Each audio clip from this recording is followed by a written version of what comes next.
वक्फ bill के आने के बाद से मुस्लिम समाज के कुछ लोग प्रोटेस्ट कर रहे हैं और कुछ लोग हैं जो उसका सपोर्ट भी कर रहे हैं।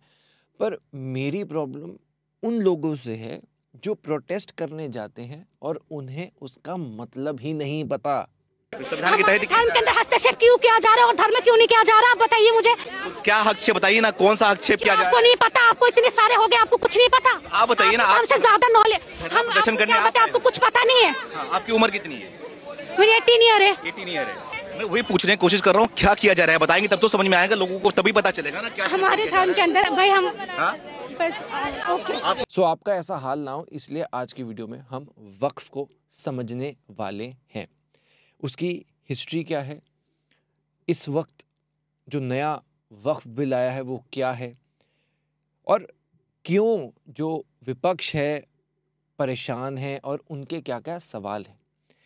इस वीडियो को समझने के लिए जितनी भी हिस्टोरिक एविडेंस हैं उसको हमने गो थ्रू किया, पार्लियामेंट्री सेशंस को मैंने खुद कंज्यूम किया है, बहुत सारे आर्टिकल्स पढ़े हैं।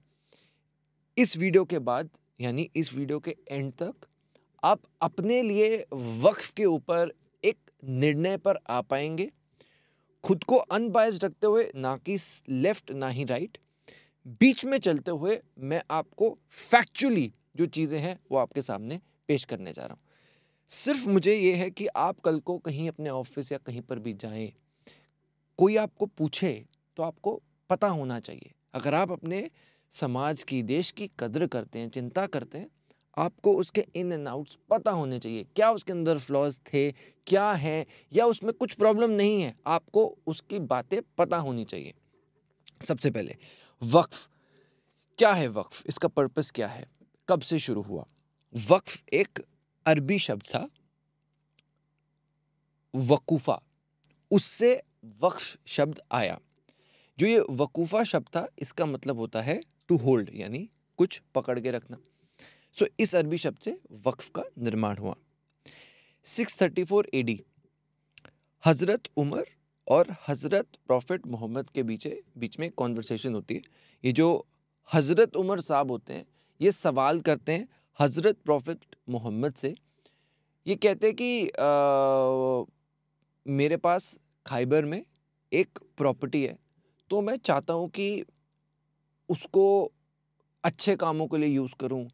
ऐसा मैं क्या कर सकता हूँ जिससे कि कुछ ऐसा हो जाए जिससे कि मेरे लिए, मेरी लाइफ में मुझे भगवान की ब्लेसिंग्स, ऊपर वाले की ब्लेसिंग्स भी मिलती रहे। तो ये जो हज़रत प्रॉफिट मोहम्मद थे उन्होंने एक शब्द का उपयोग किया जिसका नाम है सदका ए जरिया, जिसका मतलब होता है कंटिन्यूस चैरिटी। तो उन्होंने बोला कि आप ऐसा करो, आपकी वो जो प्रॉपर्टी है ना, आप उसको सदका ए जरिया कर दो, यानी उसको एक चैरिटी को कंटिन्यूस कर दो। यानी अगर कोई प्रॉपर्टी है आप अपने बच्चे के नाम कर दोगे, हो सकता है कल को वो बच्चा आपको ठुकरा दे या बच्चा वो गलत बन जाए, तो आप इसको एक चैरिटी के पर्पस पे उस प्रॉपर्टी को लगा दो जिसमें रिलीजियस काम होंगे, जैसे वहाँ पे मदरसे बन सकते हैं, मस्जिद बन सकते हैं, कुछ भी चीज़ हो सकती है। और जब आप मर भी जाओगे आपको भगवान की, ऊपर वाले की ब्लेसिंग्स मिलती रहेगी उस जगह की वजह से। तो इस कॉन्सेप्ट को कहा जाने लगा सदका ए जरिया और मिडिल ईस्ट में काफ़ी पॉपुलर हुआ। फास्ट फॉरवर्ड करते हैं, अब आने वाले समय में ये जो सदका ए जरिया है ये वर्ड री इन्वेंट हो गया और इसको ही लोग वक्फ बोलने लगे। तो आपको समझ आ जाना चाहिए, जब भी कोई कह रहा है कि मैं वक्फ कर रहा हूँ, इस प्रॉपर्टी को मुझे वक्फ करना है, इसका अर्थ ये हुआ कि मैं एक प्राइवेट इंडिविजुअल हूँ, मेरा ये घर है और अब मैं सोच रहा हूँ यार कि मेरे को इसका कुछ अच्छा करना है। मैं इस्लाम को मानता हूँ, तो मैंने बोला कि भाई मैं अपनी इस प्रॉपर्टी को वक्फ करता हूँ। इस स्टेटमेंट का अर्थ है कि मैं अपनी इस प्रॉपर्टी को अल्लाह के नाम कर रहा हूँ और मेरी ओनरशिप अब ख़त्म है और इसको चैरिटेबल जो भी काम हो सकते हैं वो होंगे, वहाँ पे मदरसे खुले, कुछ भी इस्लामिक रिलीजन के हिसाब से यहाँ पर काम होगा। सिंपल। वक्फ जब नाम आया उसके बाद प्रॉब्लम हुई कि ये ऑर्गेनाइज नहीं था, क्योंकि अब बहुत सारे लोग मानो अपनी ऐसे प्रॉपर्टीज़ को वक्फ कर रहे थे। इशू इसमें आ रहा था कि कुछ सिस्टम नहीं था और आने वाले टाइम में इस वक्फ के अंदर कुछ लॉज को इंट्रोड्यूस किया गया, जैसे कि पूरे एरिया में जहाँ पर भी वक्फ हो रहा है उसको ऑफिशियली रिकॉर्ड बनाना शुरू किया कि अच्छा ये एरिया वक्फ है, ये एरिया वक्फ है। उसके बाद अब ऑब्वियस सी बात है, मानो मैं तो एक प्राइवेट बंदा हूँ, मैंने तो वक्फ कर दी, पर ये जो प्रॉपर्टी है इसको संभालेगा कौन? मैंने तो दे दी ना। तो एक वर्ड इंट्रोड्यूस कर रहा हूँ, मुत्तावलिस। सुनिए, मुत्तावलिस। मुत्तावलिस कौन होते थे? ये लोग वक्फ के एडमिनिस्ट्रेटर बने, यानी मैंने अपनी प्रॉपर्टी दी तो जो मुत्तावलिस होंगे उसी एरिया में, वो लोग उस प्रॉपर्टी, वो जो वक्फ है उसका ध्यान रखेंगे और उस एरिया के हिसाब से जो भी चीज़ वहाँ पर करनी है वो चीज़ वहाँ पर होगी। अब ये क्या करते थे मुत्तावलिस? उस जगह का रिकॉर्ड रखते थे, पैसा जो भी इनकम बनती थी उसका ध्यान रखते थे, और प्रॉपर्टी का जो भी मैनेजमेंट है वो करते थे मुत्तावलिस। इसमें दूसरी एक और प्रॉब्लम आई कि यहाँ पे ना ओरल वक्फ चलता था। अब पुराने टाइम में काफ़ी लोग होते थे जिनके कोई डॉक्यूमेंट नहीं, मेरी जगह है, मैं रह रहा हूँ, मैं सो रहा हूँ, मेरी ही जगह है। तो तब ये होना शुरू हुआ कि मैंने बस बोल दिया कि मैं इस प्रॉपर्टी को वक्फ कर रहा हूँ, ओरल वक्फ, कोई रिटन डॉक्यूमेंट नहीं दिया जाता था। तो आगे चल के आपको समझ आएगा कि ये बहुत बड़ी प्रॉब्लम क्यों बनी।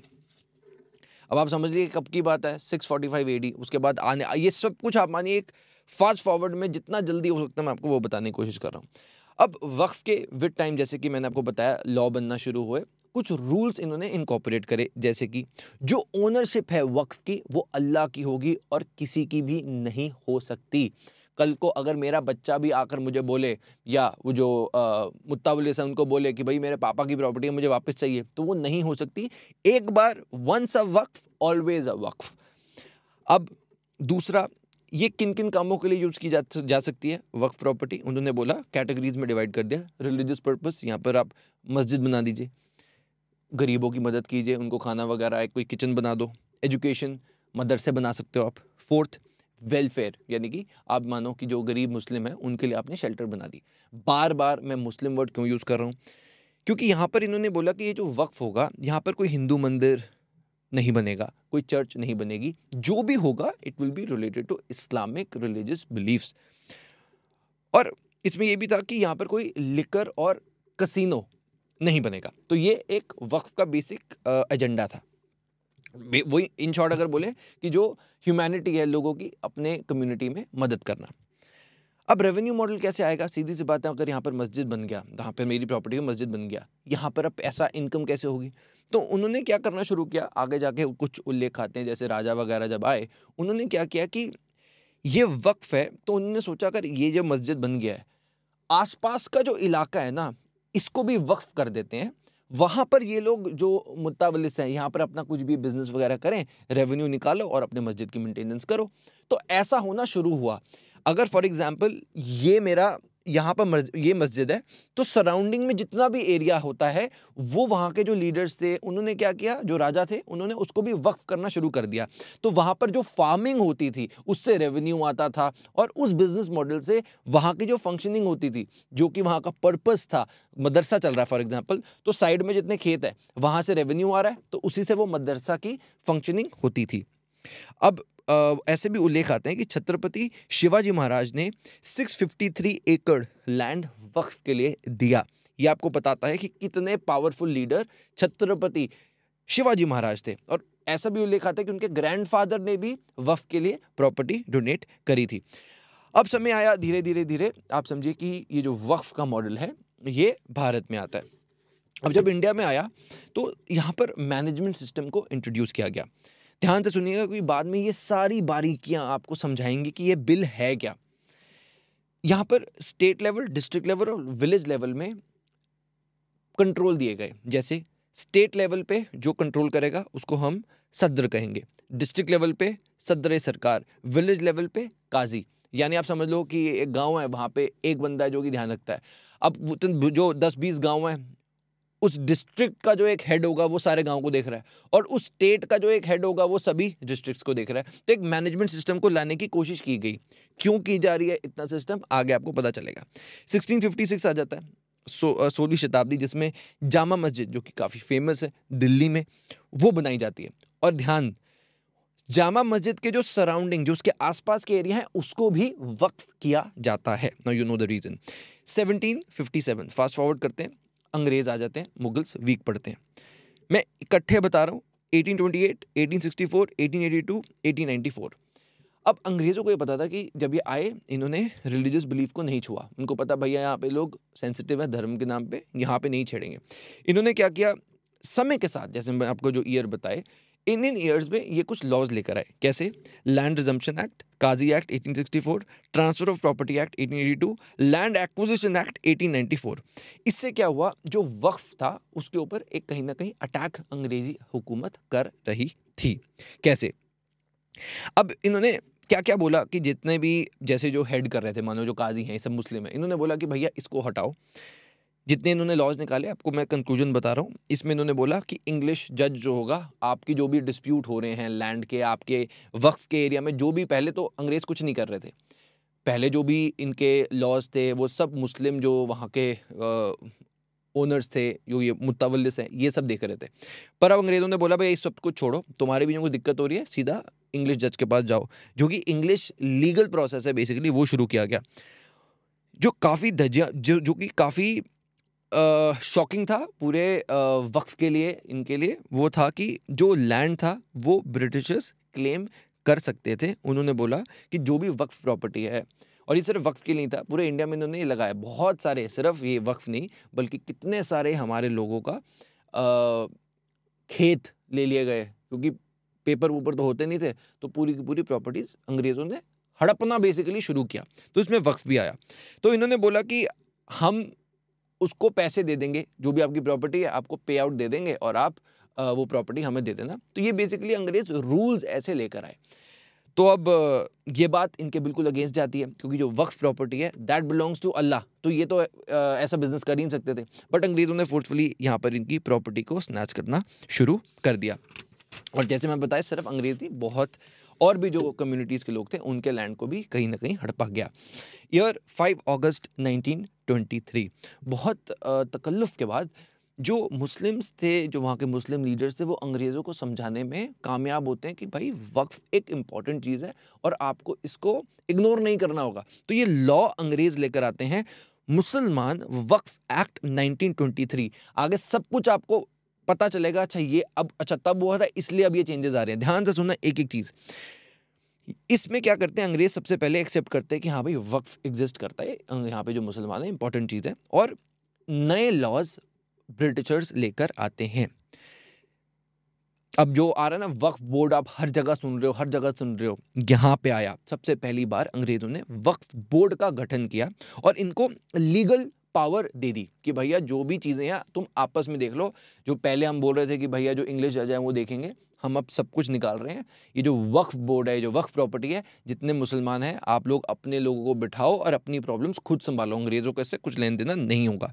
फिर मुस्लिम्स बेसिकली वहाँ पे इंडिपेंडेंटली रूल करने लगे। वक्फ बोर्ड के पास इतनी पावर थी कि कोई प्रॉपर्टी को ट्रांसफ़र करना है, कुछ भी ऑफिशियल डॉक्यूमेंट है, तो उनके पास वहाँ की जो गवर्नमेंट की पावर है वो वक्फ बोर्ड के पास पावर आ गई। वक्फ एक्ट 1954। अब क्या हुआ, आज़ादी हो गई। आज़ादी के बाद सबसे बड़ा प्रॉब्लम हुआ कि जितने मुस्लिम्स थे, ऑब्वियसली उसमें मुतवल्लिस भी होंगे, बहुत सारे लोग, इंडिया से पाकिस्तान पार्टीशन हुआ। अब जो भी हिंदू पाकिस्तान से आए थे, उनका जो लैंड था वहाँ पे तो पाकिस्तान की सरकार ने बोल दिया भैया ये सब हम गवर्नमेंट के अंडर ले रहे हैं। बट जब मुस्लिम्स यहाँ पे आए, और क्योंकि अब भारत में जो मुसलमान रह गए अपनी इच्छा से, तो उन्होंने बोला भाई हमें तो वक्फ चाहिए, हमारा तो पहले से ये एक लीनिएज चलता आ रहा है, तो हमें यहाँ पर अपनी वक्फ प्रॉपर्टी चाहिए। तो इसको एक्ट की तरह वो लाना चाहते थे।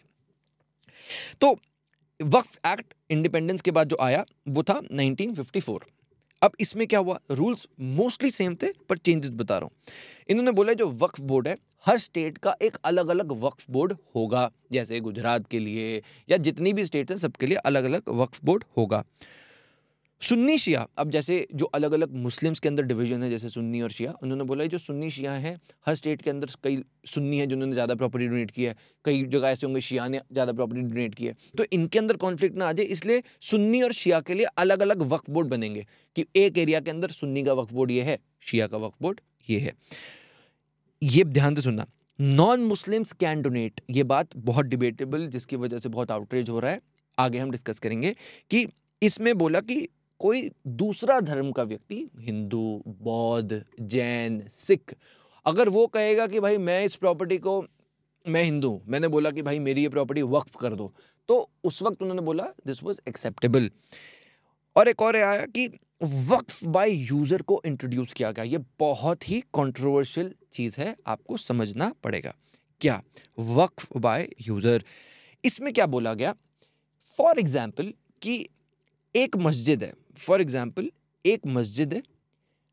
मस्जिद के साइड में कुछ लोगों ने जाना शुरू किया और उन्होंने बोला कि यार मस्जिद में इस वक्त बहुत भीड़ है, मस्जिद के साइड में एक पार्क है, ठीक है, एक जगह लैंड है, वहाँ पे मैं बैठ जाता हूँ, मैं अपनी इबादत कर लेता हूँ, मैं अपनी प्रेयर कर लेता हूँ। तो इन्होंने बोला कि अगर ओनर को वहाँ पर प्रॉब्लम नहीं है, जहाँ पर भी ये लोग प्रेयर कर रहे हैं मस्जिद के बगल में, तो हम उस प्रॉपर्टी को भी वक्फ कर सकते हैं। और एक बार वक्फ हो गई, then once a waqf always a waqf. तो इसको वक्फ बाय यूजर को इंट्रोड्यूस किया गया। तो अब इसमें ये हो सकता है कि अगर बाद में वो यूजर कहे, फॉर एग्जांपल मैं ओनर हूँ, आज यहाँ पर मस्जिद, मान लो एक मदरसा है फॉर एग्जांपल, कोई भी ऐसी वक्फ प्रॉपर्टी है, साइड में वहाँ पे लोग मदरसे के साइड में मान लो प्रेयर कर रहे हैं अपनी, आज मुझे लग रहा है चलो 5-6 लोग हैं, कोई दिक्कत नहीं है।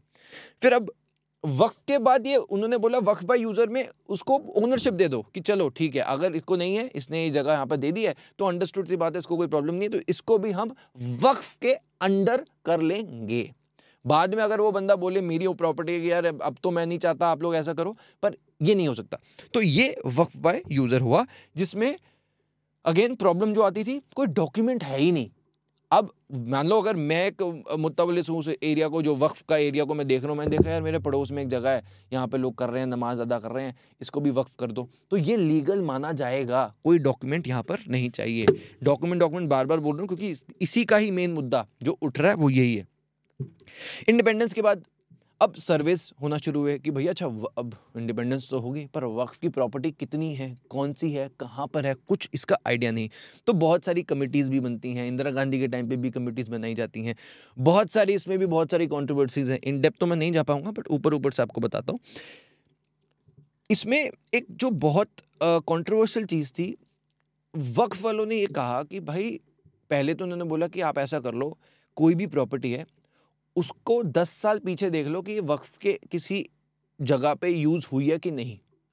एग्जाम्पल, आज एक जगह पर मॉल बन गया, ठीक, पर अब मैं एक वक्फ का बोर्ड मेंबर और मैंने देखा कि भाई ये मॉल तो 15 साल पहले बना है और उससे पहले तो यहाँ पर मस्जिद थी, ये तो वक्फ प्रॉपर्टी के अंडर आता था, तो फिर मैं उसको क्लेम कर सकता हूँ ये वक्फ प्रॉपर्टी है, मॉल को तोड़ना पड़ेगा और उसको वक्फ प्रॉपर्टी का हिस्सा देना पड़ेगा। इसलिए ये ईयर बाउंड तो करना बहुत ही जरूरी था कि अब ऐसा नहीं बोल सकता कि 5 साल कर लो, 10 साल कर लो।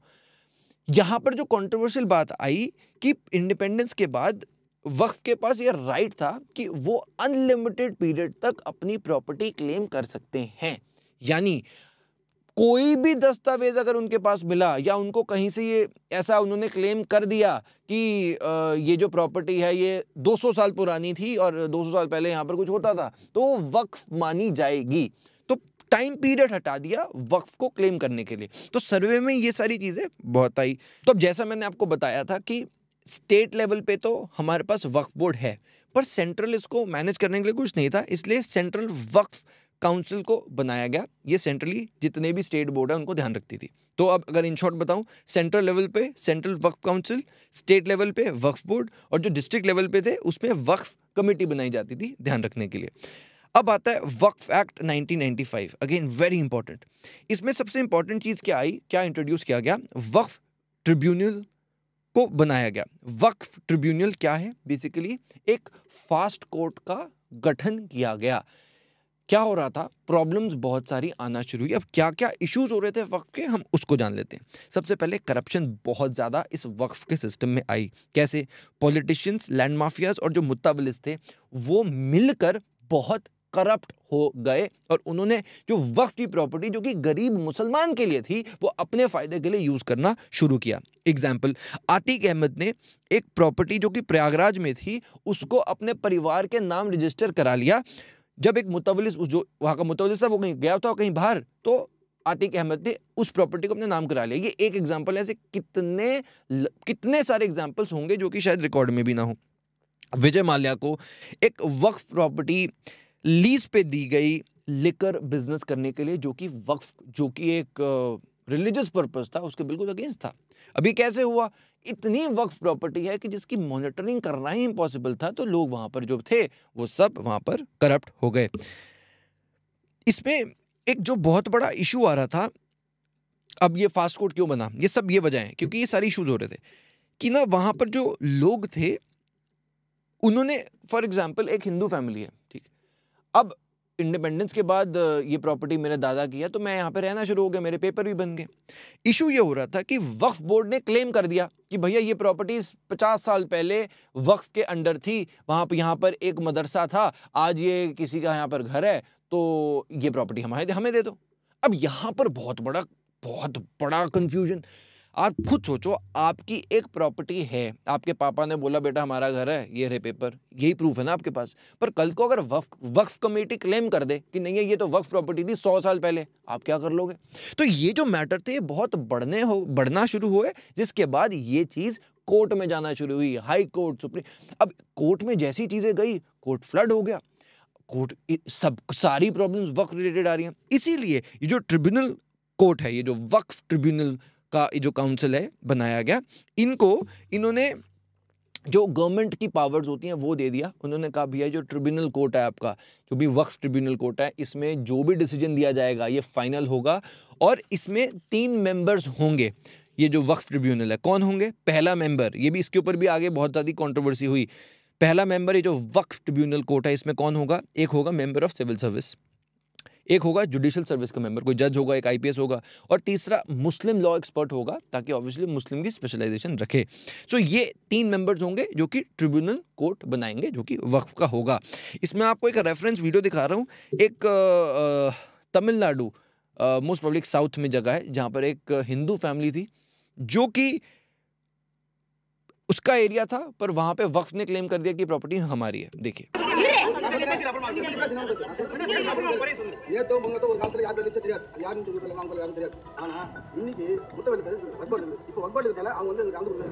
अब इसमें ये जो एक्ट था 95 का वक्फ बोर्ड का, इसमें इन्होंने सेक्शन 40 इंट्रोड्यूस किया, काफ़ी डिबेटेबल है, अभी सब कुछ इसी के अराउंड चल रहा है। राइट टू डिक्लेयर वक्फ, यानी if a property was ever in history use for Waqf, any Islamic religious activity can be claimed. कोई भी प्रॉपर्टी पहले अगर वक्फ के लिए, जैसे मैंने एग्जांपल दिया 200 साल पुरानी अगर कोई प्रॉपर्टी है, इन्होंने बोला कि भाई हाँ वक्फ है, क्लेम कर दो। अब इसी से बहुत सारी कंट्रोवर्सीज होना शुरू हुई, जैसे कि ताजमहल की ओनरशिप पे भी वक्फ बोर्ड ने क्लेम किया, तो उस पर उन्होंने बोला कि भैया ये शाहजहाँ की थी, शाहजहाँ हमारे थे, तो शाहजहाँ आप हमें दे दो। तो अब कोर्ट ने भी ऐसे टांग खींची, कोर्ट ने बोला ऐसा करो, जो शाहजहाँ हैं उनसे सिग्नेचर ले आओ, हम आपको दे देंगे। अब इशू यही आ रहा था कि बहुत सारी प्रॉपर्टीज कौन सी हैं कौन सी नहीं है, क्योंकि स्टार्टिंग में आपको याद है जैसे मैं बताया था ओरल वक्फ बहुत चलता था, तो इसीलिए ये डॉक्यूमेंटेशन है नहीं, तो प्रॉपर्टी किसके नाम करें, क्या करें, कुछ है ही नहीं। अब वक्फ ने क्लेम किया 77%, जो कि दिल्ली का 77%। जैसे आपको याद होगा जब मैंने आपको बताया था कि जब पहले मुगल का बहुत ज़्यादा शासन था, जामा मस्जिद बनी, तो उस टाइम पर जामा मस्जिद जब थी तब कितनी सारी वहाँ पर ऑलरेडी प्रॉपर्टी वक्फ थी। अब जब अंग्रेज आए उन्होंने वो सारी प्रॉपर्टी छीन ली, तो अब जो वक्फ था वो तो क्लेम कर रहा है कि 77% दिल्ली का जो जगहें हैं वो हमारी हैं, वक्फ है, जिसमें इन्होंने बोला दिल्ली हाई कोर्ट भी जहाँ बना हुआ है वो भी वक्फ प्रॉपर्टी है। अब ये जो प्रॉपर्टी है, ये Lutyens gardens, Lodhi road, worth thousands and thousands of crores. ये प्रॉपर्टी आप ये नहीं सोच सकते कि ऐसी कई हजार करोड़ की इसकी नेटवर्थ है दिल्ली में जो प्रॉपर्टीज़ हैं इस वक्त। अभी लगभग 160 प्रॉपर्टीज़ हैं जिसमें गवर्नमेंट और वक्फ का चल रहा है डिस्प्यूट। वक्फ कह रहे हैं हमारी है, दिल्ली हाई कोर्ट है, ये तो सरकारी प्रॉपर्टी हुई, पर वक्फ कह रहा है ये हमारी प्रॉपर्टी है, अभी डिस्प्यूट चल रहा है, कोर्ट में लड़ाइयाँ चल रही हैं।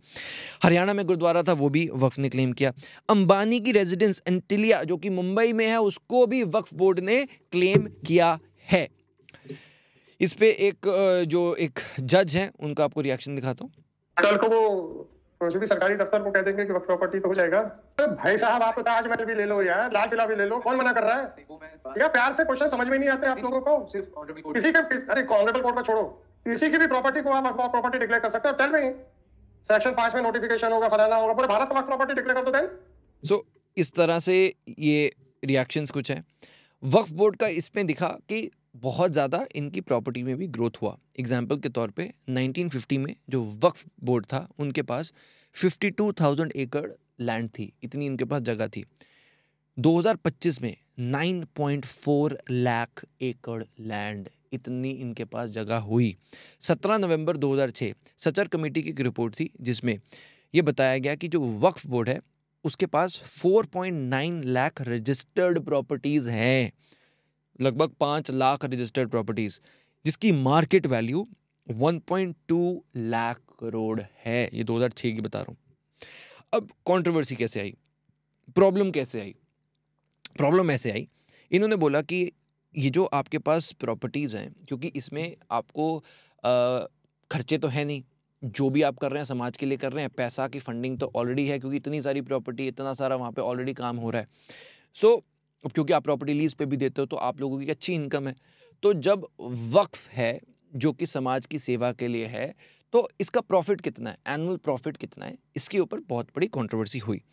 इन्होंने एग्जांपल दिया, ये जो सचर कमेटी रिपोर्ट थी, जैसे इन्होंने जो नंबर स्टैट्स दिए कि इतने 1.2 लाख करोड़ की इनकी मार्केट वैल्यू है, तो उन्होंने बोला इसका 10% तो प्रॉफिट होना चाहिए। ऐसा तो है नहीं कि पूरा का पूरा 90% प्रॉफिट आ जाएगा, पर मरे से मरा 10% प्रॉफिट तो वक्फ का होना ही होना चाहिए सालाना। जवाब आता है नहीं, होना क्या चाहिए था कि कम से कम आपका इतनी 1.2 लाख करोड़ इतनी मार्केट वैल्यू है, तो साल में 10,000 करोड़ तो आपका एक प्रॉफिट आना ही चाहिए। पर रिपोर्ट में पाया गया कि वक्फ का एनुअल प्रॉफिट है 163 करोड़, जो कि काफ़ी कंट्रोवर्शियल है। इसको कंपेयर किया गया सिंगापुर से। सिंगापुर के पास 200 वक्फ प्रॉपर्टी हैं। यहाँ पर हमारे पास भारत में कितनी वक्फ प्रॉपर्टी है? लगभग 5 लाख प्रॉपर्टीज़ हैं, जिसका सालाना रेवेन्यू है 163 करोड़। सिंगापुर में 200 वक्फ प्रॉपर्टी हैं जिसका एनुअल रेवेन्यू है 42.7 करोड़, जो कि काफ़ी नंबर ही मैच नहीं हो रहा। तो इसका मतलब कुछ ना कुछ बहुत गलत चल रहा है। इलीगल एक्टिविटीज़ भी काफ़ी इसमें बीच में आई, क्योंकि ऑब्वियसली बात है लोग करप्ट हो जाते हैं, जो कि अंदर ही लोग बैठे होते हैं। इलीगल दरगाह बनना शुरू हुई। दिल्ली के कुछ फ्लाईओवर में ऐसी दरगाहें थी जिसमें कोर्ट ने बाद में ऑर्डर दिया। 450 मज़ार बनी हुई थी जिसमें कोई ह्यूमन बॉडी है ही नहीं। तो इस तरह से वक्फ के नाम पे प्रॉपर्टी को भी इलीगल तरीके से लिया जाने लगा। तो ये सारी प्रॉब्लम्स बता रहा हूँ, कंट्रोवर्सीज बता रहा हूँ जो कि इसके अराउंड थी।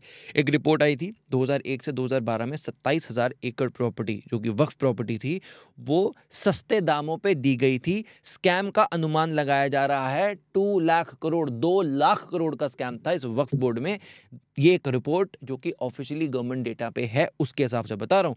वक्फ बोर्ड ने, अब वक्फ बोर्ड से पूछा गया भैया चल क्या रहा है, ये क्या हो रहा है? इन्होंने बोला कि भैया यहाँ पर लैंड माफिया बहुत ज़्यादा हैं, पॉलिटिशियंस हैं, गुंडा राज हैं, ये प्रॉपर्टी हमसे ले लेते हैं। पेपर में तो आपने बहुत सारी प्रॉपर्टी हमारी दिखाई हैं, पर जब ऑन साइट आता है तब बहुत सारे लैंड माफिया हैं। तो ये इनकी इसमें जस्टिफिकेशन थी। अब बात कर लेते हैं क्विकली, जो नया बिल है वो क्या है और किस तरह से इसको हम जो दूसरा दल है जो कि ऑपोजिशन जिस पे क्वेश्चन कर रहा है वो क्या क्या चीज़ें हैं। 8 अगस्त 2024, 8 अगस्त पिछले साल, जो कि यूनियन माइनॉरिटी अफेयर मिनिस्टर हैं, उन्होंने इंट्रोड्यूस किया वक्फ बिल को। इन्होंने कहा कि वक्फ एक्ट 1923 जो मैं पहले बताया, इसको हम रिवोक कर रहे हैं, ये तो बिल्कुल ख़त्म कर रहे हैं। और जो 95 का एक्ट है उसके अंदर 44 अमेंडमेंट्स कर रहे हैं। सरकार क्या कह रही है? गवर्नमेंट बोल रही है ये जो वक्फ है ना, पूरी जो कॉन्सेप्ट है वक्फ का, ये रिलीजियस नहीं है बल्कि एक वेलफेयर के लिए। इससे समाज का भला होना चाहिए, क्योंकि ऑब्वियसली बात है भारत में हर इंसान इक्वल है और उसको उसका बेनिफिट मिलना चाहिए। तो अगर हम वक्फ को सपोर्ट कर रहे हैं तो वक्फ के अंदर जितने मुस्लिम भाई हैं, जितनी मुस्लिम बहनें हैं, उनको बेनिफिट मिलना चाहिए, उनकी लाइफ बेटर होनी चाहिए, उनकी लाइफ इजी होनी चाहिए। पर ऐसा हुआ नहीं, क्योंकि एनुअल रिपोर्ट में दिख रहा है 160 करोड़ तो उनके पास प्रॉफिट है। इसका मतलब बहुत सारे स्कैम चल रहे हैं।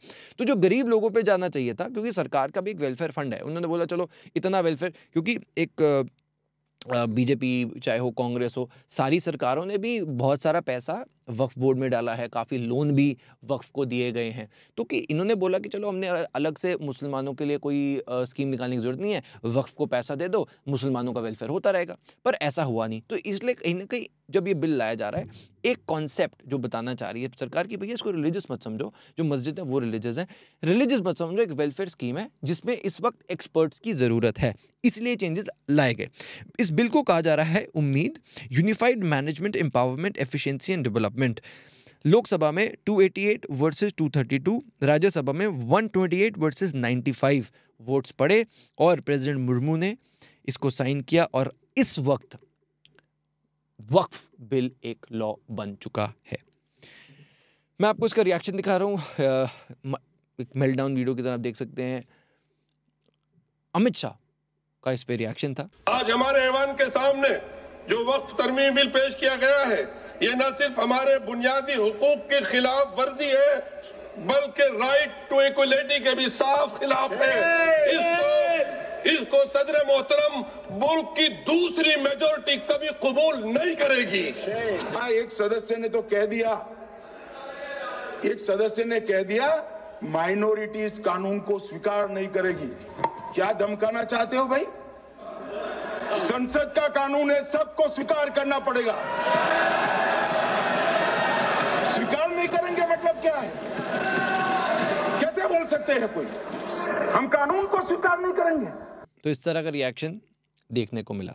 रिमूवल ऑफ सेक्शन 40, नए कानून में क्या हुआ? जो पहली चीज़ें थी, बहुत सारे अमेंडमेंट्स हैं, बहुत सारे चेंजेस हैं। मैं आपको इन शॉर्ट बता रहा हूँ, जो कि सबसे ज़्यादा जो कि हीटेड डिबेट जिसके ऊपर पार्लियामेंट में हुई है, वो क्या टॉपिक्स थे। Removal of article section 40। अब सेक्शन 40 जो कि पहले था कि आप अपनी प्रॉपर्टी क्लेम कर सकते हो, जो कि इन्होंने बोला कि भाई मान लो वक्फ है, जो कि पहले जैसे मैंने आपको समझाया था, जो कि आर्टिकल 40 था, राइट टू डिक्लेयर, कि अगर कोई प्रॉपर्टी हिस्ट्री में थी 200 साल पहले तो आप अपनी प्रॉपर्टी डिक्लेयर कर सकते हो। तो अब ऐसा नहीं होगा। अब इंडिपेंडेंटली जो मुस्लिम वक्फ बोर्ड है ये नहीं कर सकता। आपको गवर्नमेंट का भी इसमें रोल अब आएगा, जिसमें गवर्नमेंट अपनी प्रॉपर इंक्वायरी करेगी कि क्या इनके पास कुछ रिकॉर्ड हैं, कुछ प्रूफ है, फिर ही जाके ये वक्फ की प्रॉपर्टी है कि नहीं उस पर डिसीजन लिया जाएगा।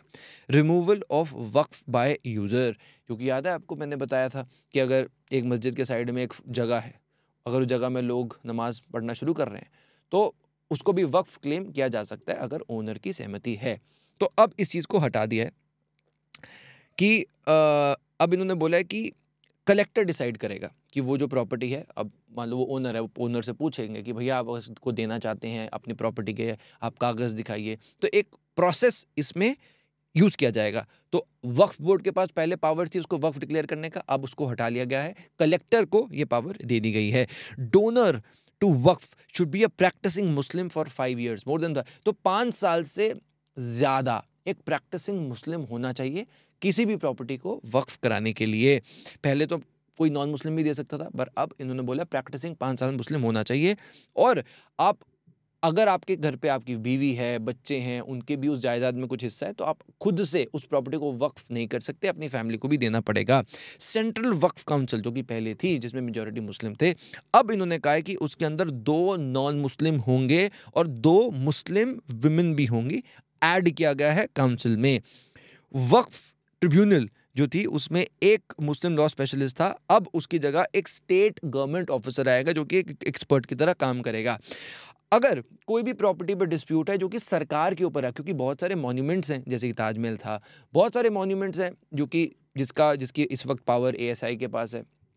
अब वो कहते हैं कि अगर सरकार और वक्फ बोर्ड के ऊपर, अभी क्या हो रहा था कि अगर फॉर एग्जांपल एक जगह है, अगर वक्फ में बोलिए हमारी है, तो उनको कहीं ना कहीं क्लेम मिल जाता था, या जब तक वो पूरा का पूरा जो केस है वो कोर्ट में लड़ा जा रहा है तो उसकी जो राइट्स है उस वक्त के लिए वो वक्फ के पास होते थे।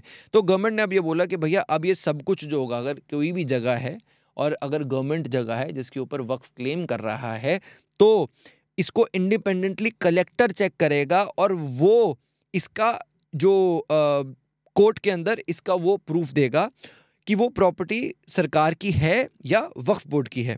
इसकी जो इंक्वायरीज हैं, ये जिसकी जांच है, पहले तो वक्फ बोर्ड खुद ही करता था, पर अब इसका राइट कलेक्टर को दिया गया है। और जब तक वो केस कोर्ट में है, उस प्रॉपर्टी के जो राइट्स होंगे, property will belong to the government.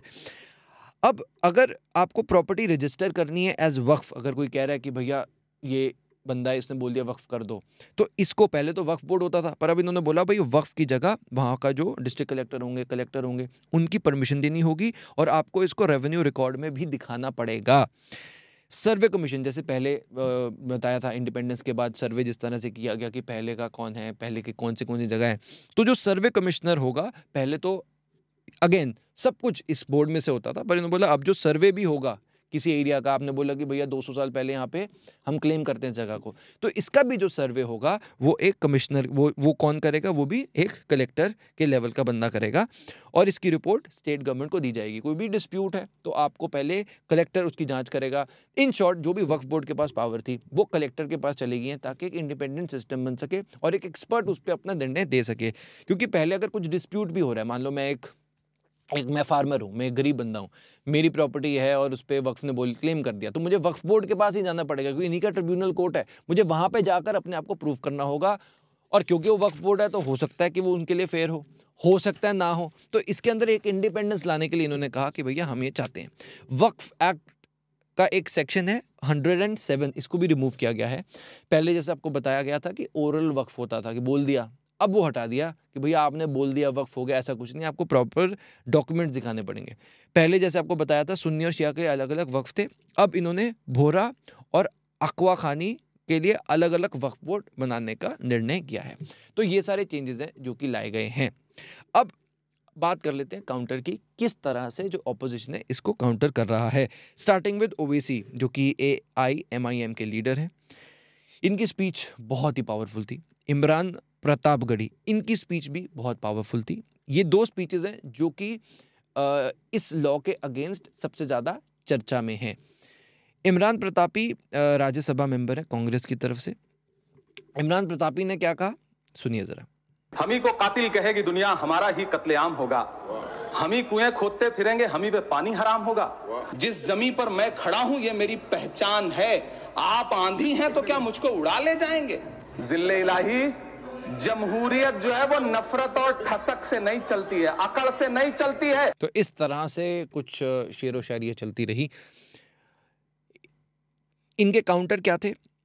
सबसे पहले जो ओवैसी हैं उन्होंने ये कहा कि मुसलमान का ईमान इबादत पर हमला किया जा रहा है, मुसलमानों की आज़ादी पर कहीं ना कहीं ये हमला है, मस्जिद मदरसे छीनने की ये सरकार की साजिश है। सर, अगर आप हिस्ट्री को पढ़ेंगे तो महात्मा गांधी उस वक्त के व्हाइट अफ्रीका में सफेद फम अफ्रीका के कानून को महात्मा गांधी ने कहा था कि ये मेरा कॉन्शियंस इसको मानता नहीं है, मैं इस कानून को कबूल नहीं करता हूं।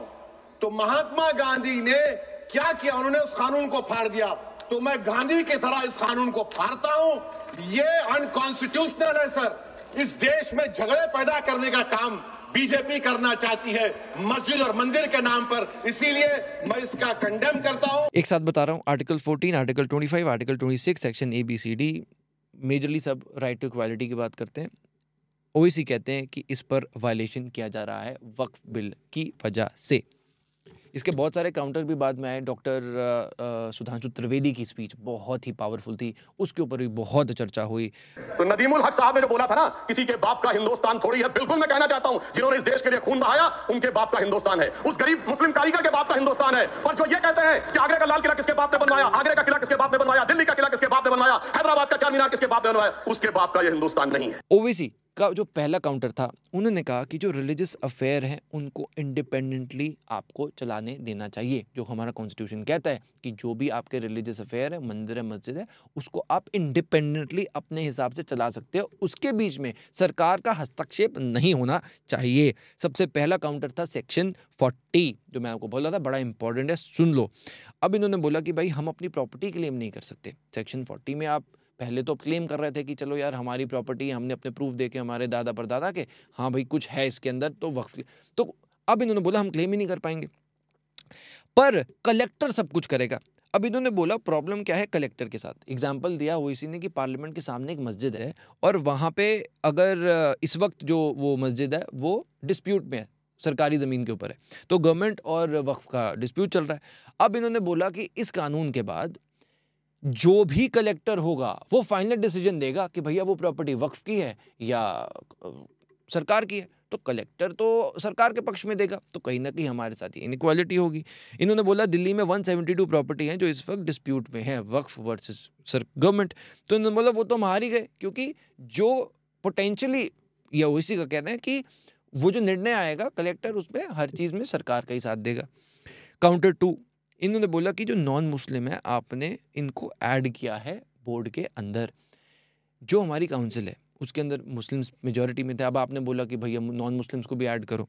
तो इन्होंने बोला कि अगर कल को इतने सारे नॉन मुस्लिम्स आ गए तो वक्फ बोर्ड का जो चेयरमैन होगा वो भी नॉन मुस्लिम होगा, तो कहीं ना कहीं बाद में पार्शियलिटी हो सकती है। एग्जाम्पल दिया गया अपोजिशन द्वारा वैष्णो देवी एक्ट। अब जो माता वैष्णो देवी जाते हैं वहाँ पर वैष्णो देवी श्राइन जो है माता रानी का, उस टेम्पल का जो चेयरमैन है, ये वैष्णो देवी एक्ट है जिसमें बोला गया है कि जो मंदिर जो बोर्ड है उसका जो चेयरमैन होगा वो लेफ्टिनेंट गवर्नर होंगे जम्मू एंड कश्मीर के, और मैंडेटरी है कि वो हिंदू होने चाहिए। अगर वो हिंदू नहीं है तो आप किसी और के को वो नॉमिनेट करेंगे उस पोजीशन के लिए। तो उन्होंने बोला कि अगर वहाँ पे भी एक हिंदू को चेयरमैन बनाया जा रहा है तो वक्फ बोर्ड में जो चेयरमैनशिप है या जो कि मेन पावर्स हैं तो मुसलमान के पास क्यों नहीं। तीसरा काउंटर, ओवैसी कहते हैं कि 2013 के अंदर जब इस बिल को जो अमेंडमेंट्स आ रही थी, जब नए नए जो आप बोल रहे हैं कि पहले जो बिल हैं वक्फ बोर्ड में उसके अंदर बहुत सारी प्रॉब्लम्स हैं, तो उन्होंने एग्जांपल दिया जब पहले के टाइम में जब जो लास्ट वक्फ बिल आया था तब क्यों BJP leader LK Advani, Sushma Swaraj, इन्होंने ग्रीन सिग्नल क्यों दिया था उस वक्त बिल के ऊपर। तब भी तो आप काउंटर कर सकते थे। जब भी 2013 के भी आसपास की जब वक्फ का एक्ट आया था, जब नया कानून लाया गया, तब इन्होंने क्यों, आपके बीजेपी के नेताओं ने क्यों नहीं उस वक्त काउंटर किया अगर इतनी प्रॉब्लम आज दिख रही थी तो। अगला इन्होंने बोला कि जो वक्फ इमरान ने बोला कि वक्फ ट्रिब्यूनल जो है, आप कह रहे हैं कि ये लोग कॉम्पिटेंट नहीं है, किस आधार पर आप कह रहे हैं? अगर इस वक्त जो वक्फ ट्रिब्यूनल चल रहा है ये कैसे आप कह रहे हैं कि वहाँ पर जो लोग बैठे हैं वो निष्पक्ष हैं या वहाँ पर जो लोग बैठे हैं वो गलत हैं? वो भी अथॉरिटी के लोग हैं, वो भी समझदार लोग हैं, वो भी इंटेलेक्चुअल बैठे हुए हैं, सरकार का भी वहाँ पे उनको भी पता है उस एरिया की सरकार को कि वहाँ पर कौन है, तो ऐसे तो नहीं है किसी को बिठा दिया। तो वहाँ पर इस वक्त भी जो है कोई गलत लोग तो नहीं। उन्होंने बोला कि जो उनका जो डिसीजन है ये जैसे अमित शाह ने बोला था कि जो वक्फ बोर्ड का वक्फ ट्रिब्यूनल का डिसीजन है कोई भी काउंटर नहीं कर सकता। इमरान कहते हैं कि एक क्लॉज है जिसके अंदर हाई कोर्ट के पास भी पावर है, वो वक्फ बोर्ड का डिसीजन काउंटर कर सकते हैं, बट बहुत ही रेयर केसेस में है। आगे ये रेयर वर्ड भी है, पर उन्होंने बोला है तो सही ना, आप तो कह रहे हैं ही नहीं। काउंटर 5, डोनर नॉन मुस्लिम क्यों नहीं हो सकता, इसके ऊपर क्या जवाब है? सो बातें तो बहुत सारी हैं, मतलब नेवर एंडिंग कॉन्वर्सेशन है, पर अब हर चीज़ का काउंटर भी है। डॉक्टर सुधांशु त्रिवेदी जैसे बात कर रहा हूँ, आप उनकी बात सुनोगे आपको, तो बहुत सारे पक्ष विपक्ष के इसमें चीज़ें सामने आई। सरकार ने क्या बोला आपको इन शॉर्ट बता रहा हूँ टुवर्ड्स दी एंड। सरकार ने बोला कि मोटी मोटी बात बता रहे हैं, अगर वक्फ बोर्ड इतना सही चल रहा होता तो आज की डेट में जो मुसलमान गरीब हैं वो गरीब ना होते। JP नड्डा ने बताया इस लॉ के लिए 36 मीटिंग्स, 200 आवर्स, 284 स्टेक होल्डर्स के साथ बिल डिस्कस किया गया। हम 10 स्टेट्स के अंदर गए, 15 स्टेट गवर्नमेंट से बात करी, 5 माइनॉरिटी कमीशंस, MLAs, MPs, इनके साथ हमने डिस्कस किया, फिर जाके वक्फ बिल लाए हैं, हवा में काम नहीं किया। सबसे बड़ा काउंटर जो कि सरकार ने दिया, उन्होंने कहा कि मुस्लिम देश की बात कर रहे हैं, Turkey, Malaysia, Saudi Arabia, Indonesia, Kuwait, Lebanon, Syria, इनके अंदर जो वक्फ है वो सरकार कंट्रोल करती है। भारत में जब इतनी सारी प्रॉपर्टी है तो सरकार अगर कंट्रोल कर रही है, इसको बेटर करने के लिए ये लाया जा रहा है। बहुत सारी चीज़ें हैं, मैं अब फिर बोल रहा हूँ, बहुत ही डिबेटेबल टॉपिक है, पर आपको इसको सपोर्ट करना है नहीं करना ये निर्णय आपका बनता है। मैं चाहता हूँ निष्पक्ष तरीके से इस बात को मैं सामने रखूँ। आपकी इस पर क्या राय है मुझे कमेंट सेक्शन में ज़रूर बताइएगा। जय हिंद।